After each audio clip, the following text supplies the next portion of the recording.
mèo nè mèo nè nè cùng mình ta hỏi tại chất ngọt bán không được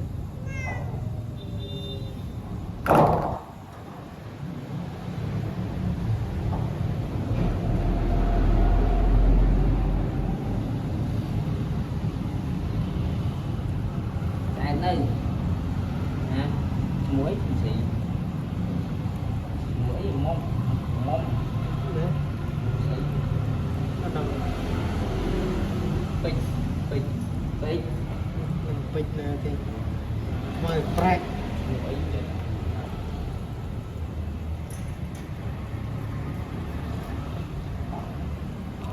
nói đặt như thế này nữa xin được không ly bia ly trôn của bò xịt